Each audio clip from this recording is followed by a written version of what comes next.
morning. Can everyone see the screen? Megan, can y'all see the screen? Yes. PowerPoint. Okay, great. Yeah, this is Michelle Smith. I am the State Coordinator for Action for Healthy Kids. I want to welcome you to our webinar on School Health Advisory Councils in Action working at the district level.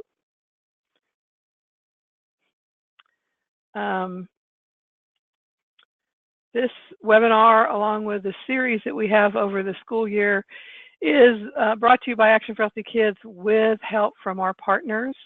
We collaborate with all the people, all the organizations you see listed here.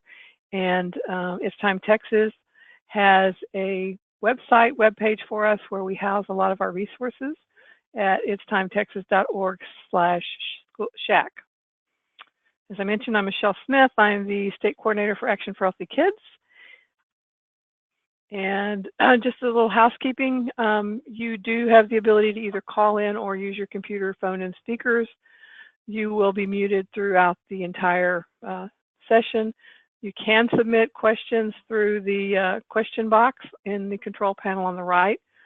The webinar is being recorded, so we will send a link out after this to everyone who registered, as well as the slides that will be presented here today, so you'll have a PDF file of those as well.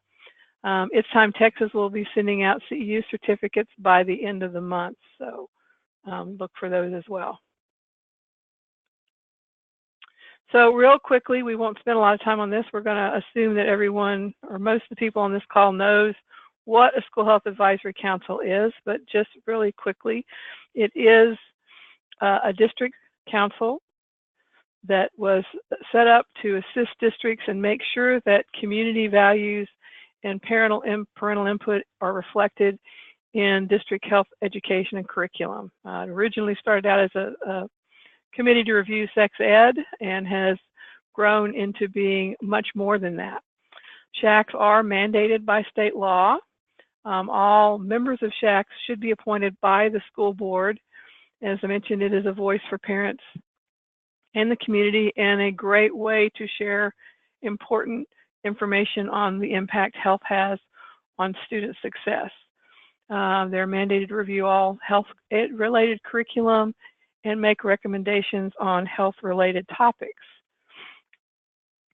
SHACs have become an essential part of education because of all of the student risk behaviors we have now. A lot of the things that are impacting our student health are things that are behavioral issues, not measles, mumps, a lot of the disease-specific things that our children faced in the past. So having an organized entity like a School Health Advisory Council that can work with schools and ensure that a lot of the health issues are being appropriately addressed is really important and critical to having our students be in a place where they can be successful and have a healthy learning environment. The benefits of having a SHAC are that it supports a whole child approach to education. There's an emphasis on health in the school community. It's the voice of support for healthy children and youth. It should have at least 50% parents, which facilitates parental involvement and collaboration on district goals. And it can utilize and make the most of community resources and assets. So I'm going to take you right into the program for today. We have three great presenters from three different perspectives. Megan Cermak is a senior healthcare planner for Central Health, and she has been working with different school districts on recess policy. So she has a perspective of how SHACs from several different Central Texas school districts are working together. So I'm going to turn this over to Megan. Great. Thank you for having me. Good afternoon, everyone. My name is Megan Cermak, and I'm the Senior Healthcare Planner at Central Health in Austin. First slide, please. So really quickly, I'm with a coalition called the Central Health Equity Policy Council. We have about 60 to 70 members representing anywhere from faith-based to business to health, public health. all with the vision of wellness for all through health equity in our community. Our coalition has a mission to identify and advance effective health equity and wellness policies for Travis County residents. We have 4 policy priorities, and those are obesity, diabetes, tobacco, and HIV. Our policy priorities are chosen because these are the 4 causes of preventable death and disability in Travis County that have significant health disparities. Each year, our coalition chooses one policy to campaign for. We launched in 2015, so our first initiative was in 2016, and that was regulation of electronic cigarettes. And we were able to successfully amend our smoking in public places ordinance to include electronic cigarettes. Our 2017 calendar year initiative was to work with school districts to adopt recess policy for elementary school kids and younger. Next slide, please. So Austin Independent School District had done a great job of working on their recess policy initiative and had approached our coalition about spreading this policy to other districts within Travis County, and Michelle is really the expert on this issue. So I'm just going to really quickly touch on why we chose the policy. First off, we defined recess policy as 20 to 30 minutes of supervised recess time or unstructured physical activity time, aka free play. And we wanted elementary school kids and younger to have access to this recess time each day, and that's in addition to the 135 minutes of structured physical activity time that's mandated by State Bill 530, and that 135 minutes is mandated per week. So we're talking about 20 to 30 minutes of separate free play time. In Austin Independent School District, they had done a great job of assessing all of the campuses within the district and found that the campuses with a higher percentage of low-income students, those kiddos did not have access to recess time each day or on a frequent basis, whereas the kids in the higher income school districts had more access to recess time. So I know Michelle led up an effort for 6 years. AISD worked to get this policy in place as a way of kind of evening out the playing field. And now we're trying to spread that good work across Travis County. Our coalition took on this initiative as a way to fight obesity and diabetes prevention. However, as we dug into the research, we found there were so much more benefits socially, emotionally, and cognitive benefits. So socially, we found out that those kids who have access to recess time promotes empathy, it encourages cooperation, students show better self-control in the classroom, and recess may be the only time in a student's day where they have the choice or the freedom of how they want to spend their time. And this can also help promote relationship building among their peers. Cognitively, recess time stimulates problem solving, creative thinking, and improves listening, attention, concentration, and test scores. And as my coalition members worked on this initiative, one mom, I think, just said it best. And she said, you know what, my kid just has a better day when he goes to recess. I don't get calls from the teacher or from the principal's office. And when he comes home and I ask him, what was the best part of your day, he will always say recess. So from her perspective, it's really just about setting your kid up to have a good day. Next slide, please. Well, our coalition decided that the best way to approach this initiative would, number one, we wanted to focus on any school district in Travis County that had the highest percentage of low-income students. And number two, we really wanted to focus on working with the SHACs. And so first, I just kind of want to touch on lessons learned working within the SHACs within Travis County and kind of where everybody is on this spectrum of a fully functioning SHAC. I did not get permission from any of the SHACs that I've been working with to name them, so I'm going to be kind of vague. So first off, I just want to say that there are still some school districts that are struggling to get their SHAC up and running, which was surprising to me. I think those school districts that have the hardest time getting their SHAC up and running are those that are not embracing their role of providing recommendations to the school board. So they're gun shy about bringing issues to the school board and kind of, understanding the relationship between the SHAC and the school board. There are other SHACs that are really highly functioning. They're on their way to having their 3-year wellness plan adopted by the school board. They're making decisions. They're implementing programs. However, they only have 2 to 3 really committed members to their SHAC. So I was surprised at that, and I fear that in the future, if the champion of their SHAC were to go away, then they would have to kind of start from the beginning of building their SHAC. However, for the moment, they're very high functioning. Some of the larger school districts have SHACs that run almost like city council meetings. They're very highly attended, they're very highly functioning, and they're not shy about taking on controversial subjects like sex ed curriculum, Michelle, like you mentioned at the beginning of the webinar. What I thought was most interesting is that at the SHAC meetings, there are parents who are organized for or against certain issues. So when I'm in the middle of the SHAC meetings, I'm just, you can almost get lost and be thinking that you're in a city council meeting for how, highly functional and controversial of the subjects that these folks are not scared to take on. And then I know Molly Garcia isn't able to make it today from Del Valle, but I do have permission to talk about how great their SHAC is. And they're very mature for a SHAC. They've already brought their 3-year wellness plan to the school board, got it adopted. They're already working on implementation. And I think one thing that sets them up for success is that they've really embraced this role of providing recommendations to their board, and they have a great relationship with. Next slide, please. So next I want to talk about where the different districts are as far as recess practice, guidelines, and policies. We thought very arrogantly that we would come in and present the great benefits of recess time, provide some policy language, provide some TA to go to the board to get the policy adopted, and then we could help with implementation. However, what we have found is that every district really has some form of recess practice, and then, some districts have very comprehensive policies.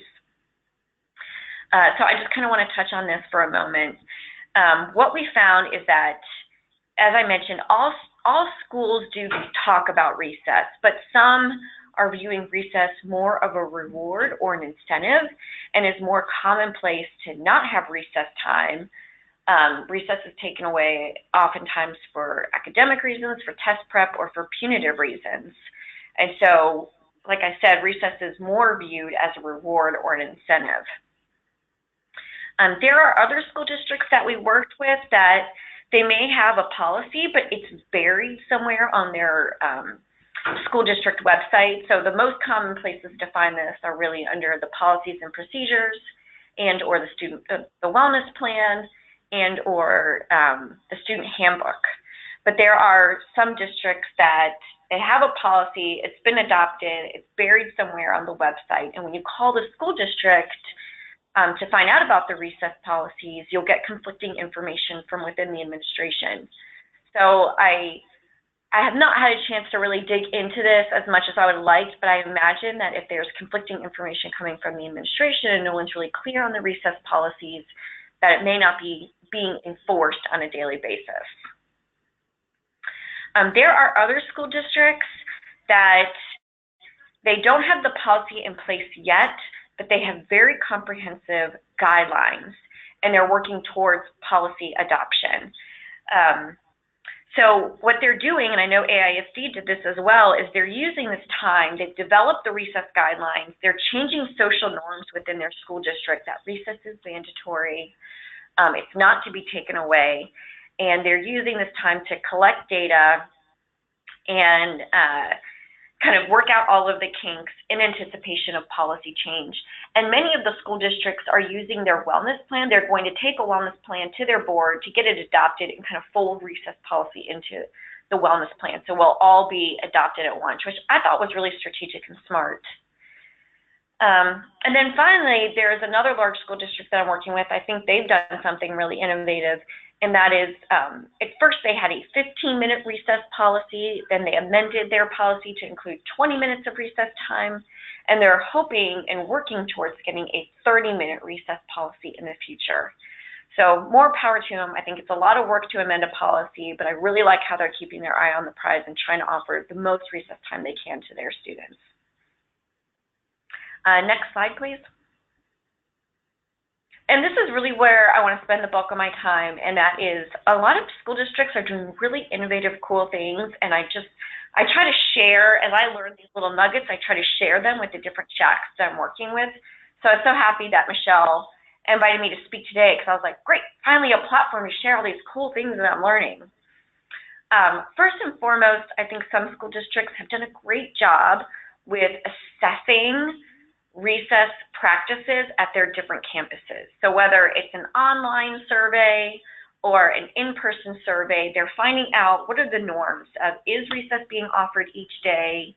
Is it being folded into the structured physical activity time or PE time? Is it practice for recess to be taken away for test prep or academic reasons? Is it practice for recess to be taken away for punishment? So number one, they have different districts have developed these really kind of sophisticated assessment tools, and I would love to share those tools among the different districts. And I would also love to share the results among the different districts, because each one is learning new things, and like I said, they're using that information to change social norms. Another cool thing I found is a larger school district took aerial shots of each of their campuses, and then they have the principals and the teachers work together to find out, okay, this is your playground, this is where the kids congregate, this is where the trouble spot is. For some reason, monkey bars always seem to be a big trouble spot. And then they craft a supervision plan that's customized to each campus so that they know where to put teachers, because this is where the kiddos congregate, this is where the trouble spots are. There might be a hole in the fence surrounding the perimeter of the playground, so they have another teacher way out by the hole kind of troubleshooting that. And then they give walkie-talkies to everybody. So they're creating these customized supervision plans based on real data. Another cool thing I learned was that there are concerns that recess time kind of invites time for kids to be bullied or really shy kids to not engage with their peers. So recess time isn't the best time of the day for all kids. Well, one school district implemented something called a buddy bench, and it only works for students up to second grade. And essentially what it means is that each student takes a week where they kind of man the buddy bench. And if a student is feeling left out or they need someone to play with, they go sit on the buddy bench, and then whoever turn it is needs to approach that kid and fold them into whatever, play they're engaging with their friends, or go off separately with the child that needs a playmate. In Del Valle, they're doing something called they have a maintenance schedule. So they are going to the playgrounds each month and checking all the different playground equipment and just the playground space, and identifying and troubleshooting any issues that come up. So weak links in the swings, or a bar that's broken on some sort of climbing thing, and they're getting ahead of it. So it's a great injury prevention plan. And then finally, I want to mention that, and I saw that Dairy Max is a sponsor of this call. I know one school district in particular did a great job of maximizing the grants from the Dairy Council. So you can get up to $4,000 per campus, $2,000 for some sort of nutrition component, and then up to $2,000 for recess equipment. And I've talked to the rep from Dairy Max, and she explained it's not super dairy heavy, but there is a dairy component. You probably have to work that out with the Dairy Council when you're applying for the money. But that is just one example of resources that are available for different school districts that I'm not sure are widely represented, and I think there's a lot more grants like that. So I was just really happy to find out there's this platform for districts to learn about these different resources from each other. Last slide, please. The lessons learned from all this work is, number one, it is difficult for an outsider to get data from a school district. And it's really just policies, procedures, guidelines, the rubber meets the road when you go to a school district and you meet with the SHACs and you meet with the school administrators. So I was just surprised at how challenging that was. Neither good nor bad, just an observation. All school districts seem to be struggling with their bad weather plans for recess. So how do you define when it's too hot to go outside, and then how do the kiddos get their wiggles out and go get their moderate to vigorous physical activity while being safe inside during recess time? I think all school districts are kind of, that I've talked to, are struggling with this, and I'm sure this would be a great platform for people to share if they think they've got an innovative solution. Same thing about the punitive protocols. It's difficult for teachers to not hold recess time back for those kids that are misbehaving. Now that that's no longer an option, and if a policy's been adopted and those kids are out during recess time and they misbehave during recess, that's another layer of difficulty to not take away that recess time. So kids are having I think schools are struggling with what to do with this. I've heard a couple of examples. Number one, kind of a corporal punishment thing where you're like, okay, you can go to recess, but you have to just walk in between these two poles for 20 minutes or run the track for 20 minutes. And that's not a great solution, because then you're associating physical activity time or recess time as punitive or just a bad association for these kids. So I think, there's still some work to be done there. And the last thing that I want to share is that every SHAC meeting I've gone to, the administrators are interested in what SHACs from other school districts are doing. They want to know about the size of the SHACs, who's on the SHACs, and the work that they're working on. So thank you again to Michelle and Action for Healthy Kids for providing this platform. Thanks, Megan. I think that's some great, helpful information. And you're right, it's always helpful when we were working on a recess policy to be able to point to what other SHACs are doing and how they're approaching recess. And I know Dallas and Houston had policies in place, and I think that really kind of helped us leverage what we were trying to accomplish. Another resource that my organization has just developed is Parents for Healthy Kids. And while its focus is to get parents more engaged in wellness activities at the school level, some of the things that we were talking about around recess, alternatives to recess as a punishment, and different types of indoor recess and things like that. There's a lot of information on that new website, and it's pretty user friendly. So just thought I would throw that out there. It's parentsforhealthykids.org, and it was worked on with National PTA and Action for Healthy Kids. So that's something new that we just launched mid-September. And there's a forum on there where people can ask questions and get input from other parents or other people that are involved. So we will send this out, so you will have contact information and phone numbers if you have some additional questions for Megan. Our next presenters, Nomita Bajwa and Stephanie Kellam, are from Fort Bend ISD, and I'll let them talk a little bit about themselves and share their information on working with SHACs. Thank you. Can you hear me okay? Yes, perfect. Okay. I'm Nomita Bajwa. I am the current SHAC chair for the Fort Bend ISD, and I'm also a parent in the district. I have 2 kids that are in the district. I've been on the SHAC for about 7 years, and Stephanie and I have been working on revising the wellness policy and creating the plan. We're in the process, and so we're going to share some of our experience with you. Yes, and I'm Stephanie Kellam. I am the Student Wellness Coordinator for Fort Bend ISD. So my position is a little unique for school districts. I actually work for United Healthcare, and United Healthcare funds me to be the Wellness Coordinator for students in Fort Bend ISD. And previously to this position, about a year ago, I served as the Coordinator of Health and PE for Fort Bend ISD, and also served as the District Coordinator for Fort Bend ISD School Health Advisory Council. And I have been involved with the Fort Bend ISD School Health Advisory Council since about 2011, so about 6 years now. Okay, next slide. Next slide. Okay, so we're going to be talking about our SHAC in action. Next slide. So just to give you a little background on where we're coming from, we're at Fort Bend ISD. It's not the largest ISD in our area, but it is fairly large.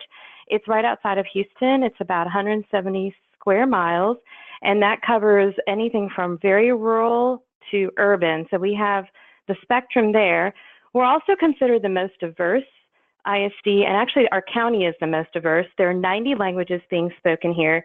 And we are a majority-minority district, which means there is equal distribution of all ethnicities within our district. We have about 78 schools, 75,000 students that are enrolled, and the largest employer in our county is actually Fort Bend ISD. So it's pretty large here. So as a result, our SHAC has about 34 members. We meet every other month, about 6 meetings a year. And on the off month, the subcommittees will meet, and we have 5 of those. Our mission is that we exist to equip all students with the knowledge, resources, and skills to live a healthy future. Next slide, please. All right, so as Michelle actually mentioned at the beginning of the slide, we all know the research is out there that healthy kids are better students, which is fantastic news for all us wellness-loving folks. But what's really great about this is back in 2011, this data wasn't as prominent as it is now. Now the CDC has flyers and pamphlets and websites that list all the research that encompasses why students who are healthier do better academically, whether it's better attendance, better grades, behavior, engagement. It's really amazing to see how this research has really come about and how this is affecting the platform for SHACs. So this provides more of a conversation for SHACs to engage with administration, with teachers, whereas previously SHACs were really focusing around that sexual health curriculum, and that's kind of where it came from. It's now opened up a door into a lot of different areas that we can examine and we can enter, and gives us that stepping stone into the district to have those conversations around policy changes. Next slide.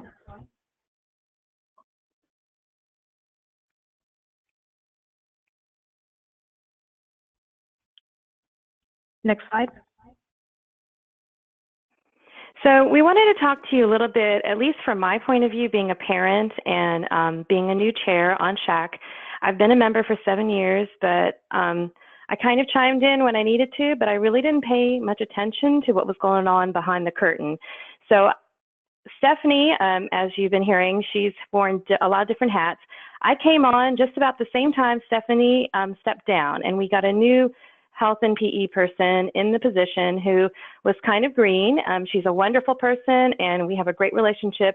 Both she and I had a lot of learning to do on the job. So some of this is going to come, a lot of this comes from the fact that it was a steep learning curve for both of us, trying to get the policy revisions done in time by June. And we got that done, but we're currently in the process of figuring out what the plan is. So as I talk through here, I'm going to try and give you some examples of why I think these are important. The first one is bylaws. If you don't know them, pull them out and look at them, because it really gives you the idea of what your rights are on your specific district SHAC, as well as what the scope of influence of the SHAC is. You might want to also take a look at the state and federal, because there's a lot of stuff there that I did not realize, and our bylaws actually need to be updated to reflect some of the changes that have already happened. Looking at relationships, I think this is probably the number one thing that I realize is that what is the relationship of your SHAC with the district? What is your relationship of the SHAC with the department heads? What is your relationship of SHAC with the campuses? If it's non-existent, or if there's not communication happening, then that needs to start, and maybe get a few people on your SHAC that will represent the areas that you're trying to develop relationships with. Because until people think that what work you're doing is good work, or they buy into that work, it's so hard to get policy and regulation going down the right channels and getting passed. There's a lot of pushback sometimes, and people don't understand what you're trying to do. So developing those relationships are key. I'll give you an example. We have a Board of Trustee member on our SHAC, and when we came up to revising the policy, she saw the opportunity to try and put all the wellness policies and all the wellness regulations that are already existing in our district under one roof. And so some of the problems I think we were talking about earlier today about not knowing where your policy lives, now we have a kind of umbrella policy that when we want to know what's the district policy about allergies for peanuts and what happens to the kids, or what's a recess policy, all that will be underneath one umbrella. So it'll make it a lot easier to find. Be transparent, have your meetings in open if you can, put your minutes on your websites, try and really talk about what your processes are to your SHAC, even if you think they're not interested, because if it happens to you, what happens to us, we were supposed to talk to the board and our meeting got changed 3 times. And I was actually taking my kid to college. Having everybody on board with you means that whoever showed up to that meeting knew exactly what was happening, and our policy got passed without issue. Sharing your accomplishments, it's a long, hard road, very long, very hard, a lot of obstacles, and you want to celebrate with your board and make sure that they understand how much they're doing and where we're going and how far we've already been. I think that helps keep them on track. Developing a diverse and knowledgeable team. As I said before, I was pretty new. The person I was working with was pretty new. So it's great to have somebody like Stephanie in your back pocket, having other community members that have had experience, having the board of trustee member. So really kind of lean on these people. They're your assets. Asking for help and sharing resources. I'll share one recent thing that just happened. Once our policy got approved, we had to go through it and kind of get some stakeholder input. I had no idea how to go through 5 pages of policy in an hour. We reached out to the district and they were happy to share their curriculum department head with us, who helped us through the process, and we did it I think in 45 minutes, which was pretty impressive to me. So there's a lot of resources sitting around that you may not be aware of. So, please ask your district, your superintendent, your board, whoever you think can help you. And last but not least, remember the students. And I think for this, I'm going to use an example that Stephanie shared with me. She recently went to a conference and was teaching children about the importance of nutrition and getting their input on nutrition education, set them off in little subcommittees, little groups. And when they came back, she was like, they weren't talking about nutrition education. They were talking about bullying and self-esteem. And so sometimes what we think is so important, we get caught up in, we need to remember the students and remember what's really on their plate and what's important to them. Next slide. So this slide is just to illustrate that it sounds really wonderful to revise your policy and get all these things changed, but you should expect obstacles along the path. As I said before, we had changes in our structure for our SHAC, for the district, for the wellness policy. There's not a lot of time. I was sending my kid off to college. I think Stephanie had just had a baby and had that on her plate. Experience, once again, having a really great experienced team. If you don't have one, start developing those relationships. And I think this was alluded to before, the passion and emotion that can come in. Now that we have a lot of evidence and there's a lot of evidence-based research, take that passion, take that emotion and put science behind it. And that really helps get everybody on the right page. So we're not fighting the he said, she said, or I feel. It's more, what does the data say? And I think that's really important when you want to move forward. Money, be realistic about how much money your district has and how much money it's going to cost to implement all these new policies, and be cognizant of it. So there may be a really great recommendation, but it may not be financially feasible right now, but build it into your system so you can get those changes done over time. And politics, I think, just be aware of how the district works and who are the movers and the shakers in your district, because that really helps move things through. Next slide. So today we really wanted to talk to you about 2 policies. One, because the wellness policy is a hot topic on everyone's radar. As Namita alluded to, we recently revised our wellness policy, and this was based on the final rule that was issued by USDA that required an update by the deadline of June 30th, 2017. So as you can see on the slide, I put a high-level overview of how we updated that wellness policy starting back in January 2016, and really where we started was looking at other school districts. So as previously mentioned, SHACs want to know what other SHACs are doing. It's really helpful to look at what other districts are doing, what other districts have as best practices, and try not to reinvent the wheel. So we started that way. We kind of knew people who were doing great things, so we looked at their policies and then looked at ourselves internally to see where we needed to go. We learned about the final rule after that. So we had actually already initiated those wellness policy discussions before the final rule was brought to our attention. So we re-engaged our SHAC subcommittees actually to do this and really relied on them in smaller groups instead of using the larger forum to look at the wellness policy and where the revisions would happen. We delivered a policy training for our SHAC members. So a lot of SHAC members have joined SHAC because they're passionate about wellness. They're passionate about an incident that happened maybe to themselves or to a friend as it relates to wellness. But they may not have that formal training around what policy is and how that works. So we were fortunate enough to have a school board member come in who's very well versed in policy and explain how policy works and really how we should focus our wellness policy, which was invaluable for our members. We brought forward a final policy review to our SHAC. So Nomita and I worked behind the scenes very intensely and met with different stakeholders to kind of get the voices heard and took everything from our subcommittees to put together this final wellness policy. We reviewed it with our SHAC and were able to get everyone on board and sign off on it. And so we thought, fantastic, look at us, we beat the deadline, June, you know, we've got you covered, it was only January.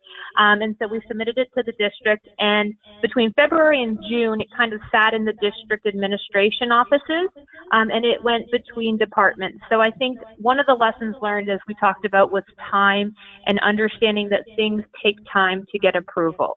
There were questions that were asked and they were brought back to us and then they were reviewed again. And so a lot of back and forth happened between those months of February to June. And at that June meeting, we actually were able to pass just on time our wellness policy update by our school board, and currently we are working on our wellness regulation. So what we are working on right now is how that wellness policy will be implemented in the schools, what that will look like, because we have a lot of new language in that wellness policy, and a lot of what our goal is that people better understand how to make those goals that we put in that policy, put them into play at the campus level. So what does a safe and positive environment at a cafeteria actually look like? What are the best practices and evidence-based practices that we should be using? So that's what we're working on right now as our SHAC, and again, we're doing a strategic process that way. So that's kind of a quick summary of how the wellness policy update happened in Fort Bend ISD. Next slide. And if you can hit it one more time. So recess. So we wanted to also talk briefly about recess because that is always a hot topic. I think mainly because it does fire us up. I have a son who absolutely 100% needs playtime, and if it is taken away from him, then he is a not so nice child. So we can really understand where the passion comes from people around recess. And so we wanted to walk you through a quick step-by-step process on how you take a problem like my child's not getting any recess, or teachers are removing them from recess for discipline issues. We also had a challenge where notes were being sent home that students had to go to study hall instead of recess. And so that kind of brought, those issues were brought to our SHAC. And so next slide, please. these are the steps that we took, and we tried to summarize them so you could see kind of the process that it takes to take a problem and move it into a policy change, or maybe it's setting up guidelines or recommendations for the school district. But these are the steps that we took, and this is also kind of how we followed our wellness policy as well. So next slide. Okay, so taking that recess challenge on, I'll do that. First, we want to discuss the issue. So in regards to the recess, how big a problem is it? Exactly what's happening? Are kids getting pulled from recess because of academic? Is it discipline? Is it campus to campus? Is it maybe only one or two campuses? Understanding the scope of the problem is key to creating policy if you need it, but a lot of times there's policy already in place, and sometimes it's just going to find where that thing lies. So understanding the issue is, I think, the biggest part of this whole step, because if you don't understand the who, the what, the where, the when, then you'll get down to steps 6 and 7, and somebody will throw a kink in, a kink in your policy. Well, did you consider this? So take your time on step 1. Next slide.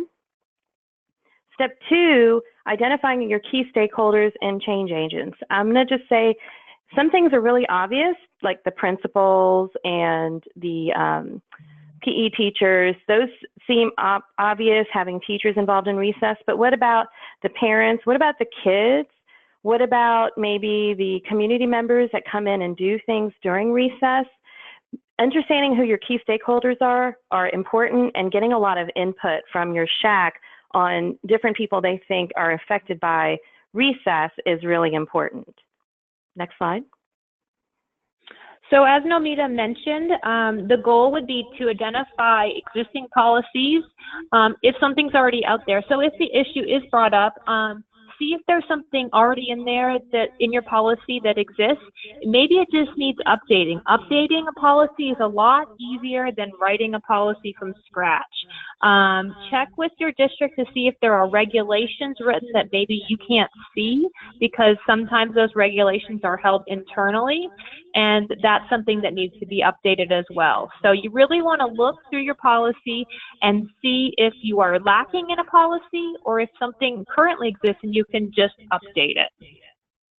Next slide, please. So then you want to assemble a committee to review your policy and to give input as well. So what we did specifically was we wanted to review best practices in the district. So what are some fantastic campuses doing currently that really support recess? And then also, what are other districts doing outside of Fort Bend ISD? And then what are best practices saying? So how do we really make this recess policy the best and the greatest for our district and for our students? By assembling a diverse committee, you really get different viewpoints brought in. So again, as Nomita mentioned, those key stakeholders, whether they're parents, whether they're district administrators, really looking at who those people are coming in and getting their thoughts is really crucial to having a successful policy written and developed that way. So especially as a side note, when we think about our wellness policy, one of the groups that we really wanted to engage with was our PTO, our PTA, and our booster clubs, because with the wellness policy, there was a lot of discussion around fundraising and concession stands. So really having that subject matter expert at the table is fantastic to give you the thoughts and their opinions and how things actually work. Next slide. And I wanted to add one more thing in about stakeholders, because sometimes this has come up so often that I don't think we can say it enough. For recess especially, one of the things that came up was this increased security on the campus, as well as the outside water fountains. And sometimes when it got too hot, you were talking about bad weather policies previously in the previous lecture. One of the things the teachers are like, well, when it's really hot outside, we don't want the kids outside too long, because then they get overheated. It takes them a long time. They can't get into the building because it's secure. So we let them go in because we don't want to have them going in and out, in and out. So now your stakeholders have become security and buildings facilities management, and the people that take care of the outside. So it may not be things that are intuitive to you. There may be other factors at play. So that's really important, and just really don't get discouraged if you keep adding people on. That's a good thing as far as your stakeholders go. Developing the policy and review, I think Stephanie mentioned that for us, we didn't even know what policy was. So we had to learn that first. So that's a good place to start. And then understanding what the policies are from other areas helps with that. And then getting the SHAC approval. So trying to get unanimous approval is important, I think, because once everybody buys into it and everybody's on the same page, things go a lot smoother because somebody can ask anybody on SHAC and they would be on board with what you're trying to do. Next slide. Submit to the district and then eventually to the school board.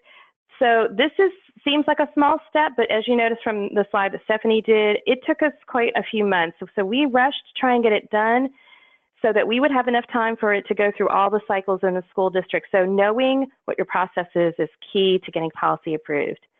And next slide.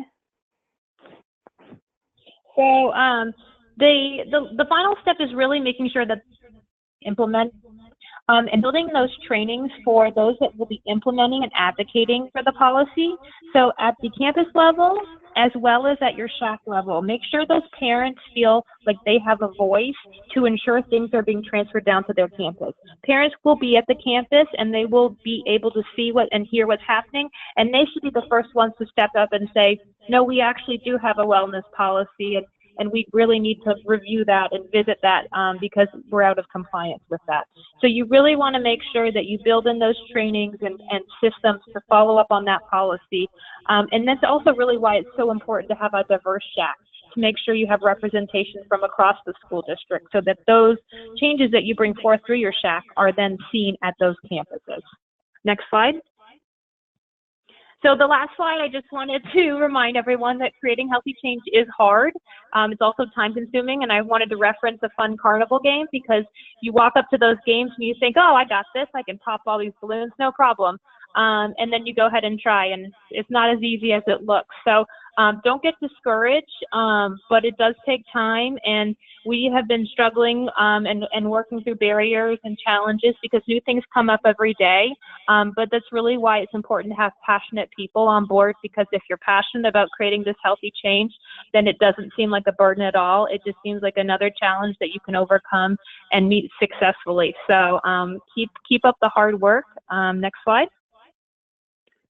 And thank you again, Michelle, for hosting or inviting us on, and Action for Healthy Kids for having us, and all of you for listening in today as well. Yes, thank you all. Thank you from me also. Oh, awesome. Thank you, guys. I think the one thing that y'all said that resonates with me is remember the students. You know, they're what we're all here and all working on is to make our schools a healthy learning environment that supports students' success.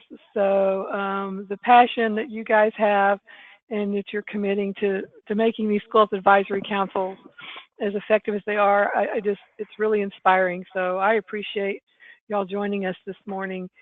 Be sure if you have any questions to enter them in the question box. We're hoping to have a few minutes left here at the end.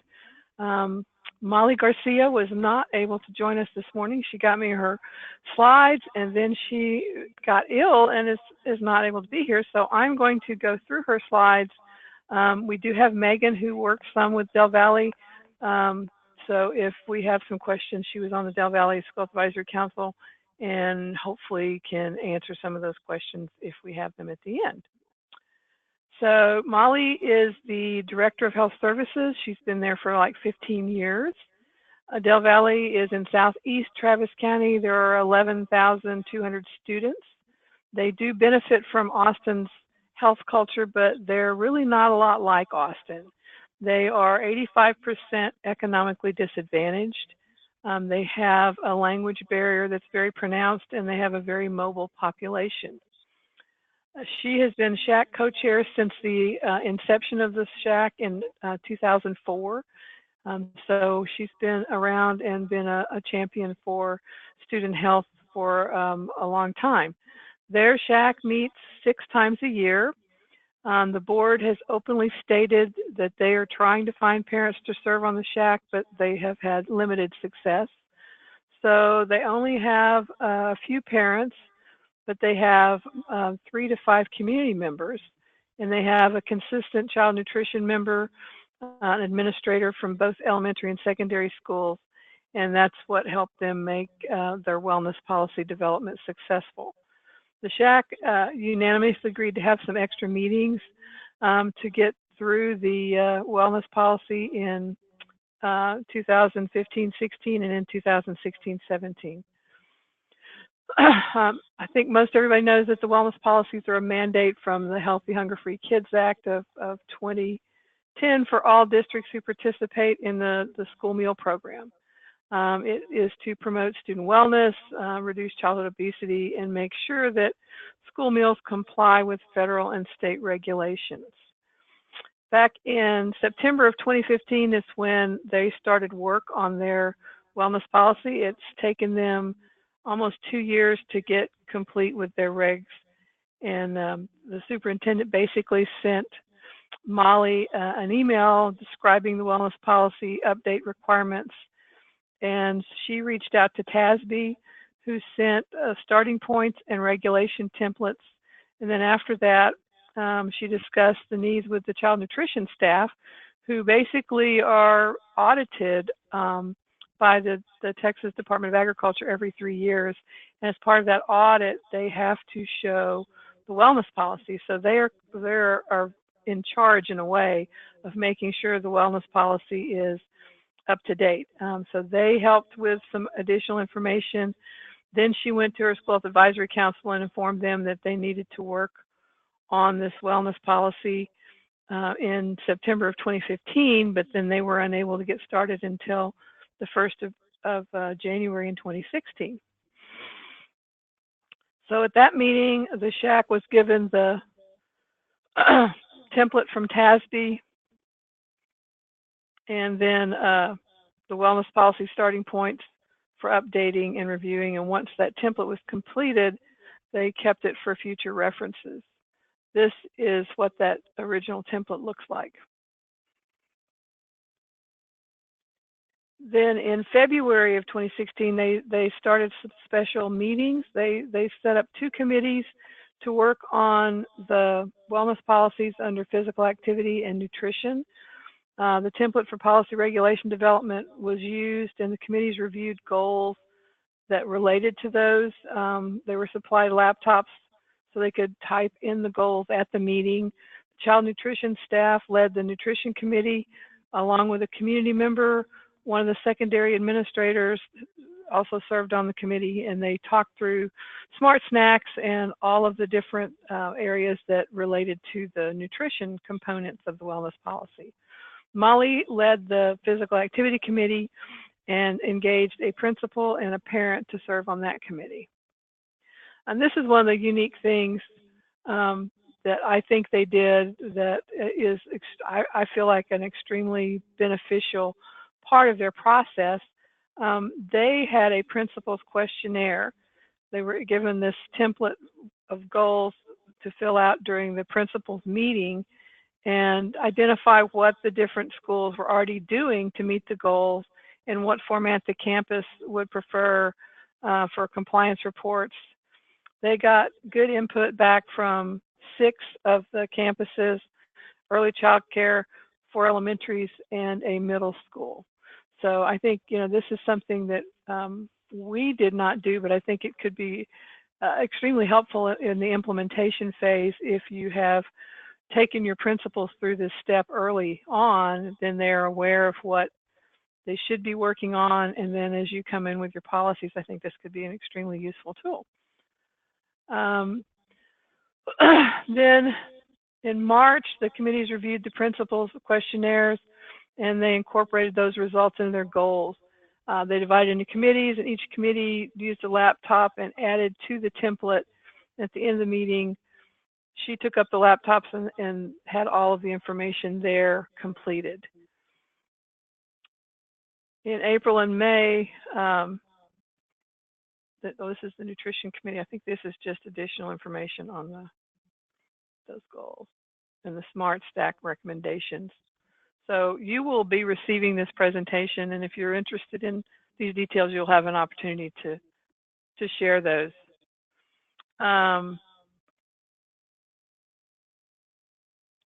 In November, they held a special SHAC meeting to discuss with certain departments, the parent community liaisons, athletics, career tech, to contribute specific goals and that could be agreed on. And then at the November school board meeting, the board approved FFA local, which was their first, their policy. And this is basically the timeline of what went through from October, November, and then into December and January through April. They obviously needed to obtain buy-in from the different departments, and they reached out to the parent community liaisons, after-school enrichment programs, Canary Technology, to make sure that they had incorporated everybody's input as they were developing this. And then they had the compliance rubric that covered the goals and objectives. It starts with the legal requirement, then they provided multiple choice and fill-in-the-blank answers and choices for the objectives, and then provided this to the principals as a Google Doc so that the different campus answers could be easily compiled into an end-of-year report. And then the plan is to use these for performance evaluations on an annual basis. There were several resources that Molly felt were extremely useful for her as they were going through this. The AgriLife Extension Services resources, It's Time Texas, Common Threads, all of these, she's provided the links as well as Action for Healthy Kids. So next steps taken in June of 2017, the wellness plan was posted on the website. Compliance rubric was put in the Google Doc form with district access. Then in early August of 2017, the principals were emailed regarding where to find the plan and the compliance rubric link. First part of September, the link was emailed to principals, and then a reminder with new resources is being mailed out in October. So takeaways from Molly as they've gone through this 2-year process is you need to find dependable folks to help with the process. Make sure you have your instructional staff, your PE, your health, your child nutrition. Keep the eye on the prize, what you're looking for as far as a final product and what you're wanting to gain from this wellness policy. Be sure and ask for help, tap out on the outside resources and staff from different organizations, TASB, Action for Healthy Kids, It's Time Texas. Network district staff with your district athletics, enrichment programs, all of these people, transportation, they all have a role, maintenance, in making sure that, you know, different parts of this policy can actually be implemented. Be sure you have a timeline for completion, and then hopefully have some fun as part of this process. So I wish Molly had been here to share this a little more fully than I have been able to, but I hope that her slides and information will be useful as you're moving forward. Megan, do you have anything you want to add as far as Del Valle? No, I think you did a great job. Like I said, I feel a little awkward in that. I'm going to have to switch over to just a second. We have some questions, and I'm not able to access them unless I get out of my PowerPoint for a minute.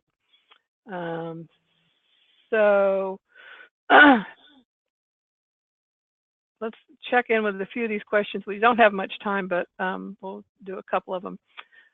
This person, I'm just taking over the SHAC for my district as the district chair, and I'd like to begin my group with a survey to assess parental concerns. Does anyone have a current survey they can share, or recommendations for how to actually start a SHAC from scratch?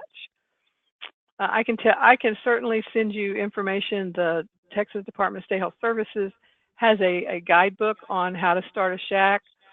We also have some webinars and other information posted that should be helpful to you.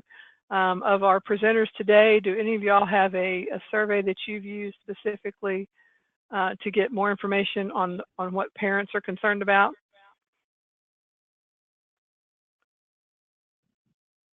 This is Stephanie. We have not done anything like that. Okay. Yes, this is Megan. I'm sorry. I didn't hear No, of you're good. anything when I went to the different SHACs about any of this, but I can keep my eye out. Okay. Well, like I said, I know we have some good resources that we can share with you guys. Yes, you will be getting a copy of the presentation and a link to the recording.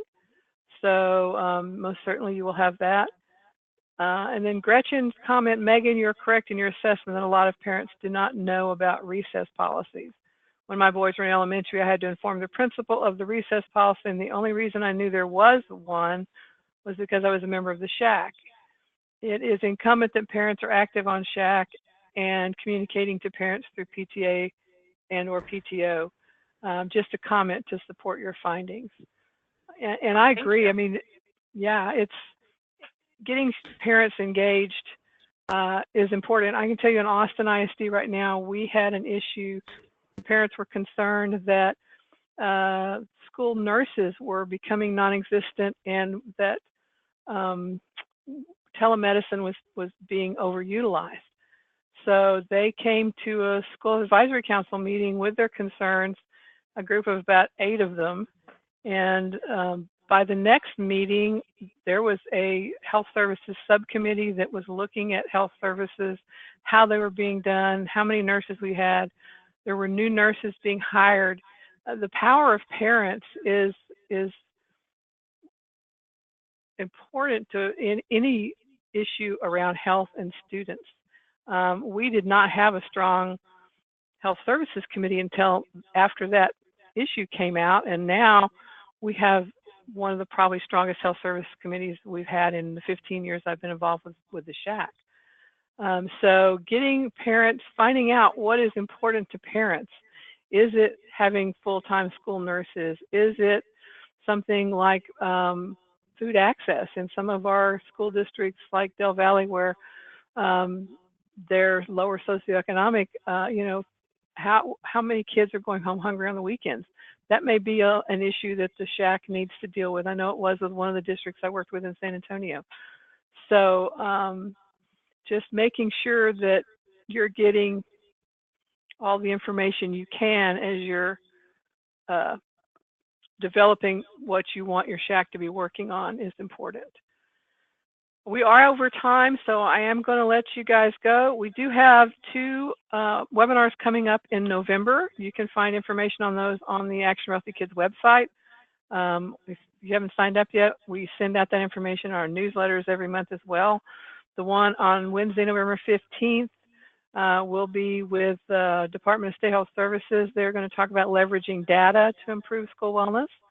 So talking about different data from health and wellness related assessments and surveys and how you can use those. And then on November 28th, we will talk more about parents and the role they play with school health advisory councils. How do we engage them? What can we do to get them motivated to be on a SHAC? So look for those, and then you can also find webinars that we'll be having after the first of the year next year on the Action for Healthy Kids website as well. So I don't see any other questions other than would we get a copy of the presentation? And yes, you will be getting that in a follow-up email either today or later this week. Thank you for sharing your morning with us. I hope the information we've shared has been useful. Thank you to Megan and Nomita and Stephanie for taking time out of your busy schedules and sharing your passion and your knowledge. All of these ladies have a strong commitment to healthy kids, and I so enjoy having you here and working with all of you. So have a great rest of the week and look for our follow-up email.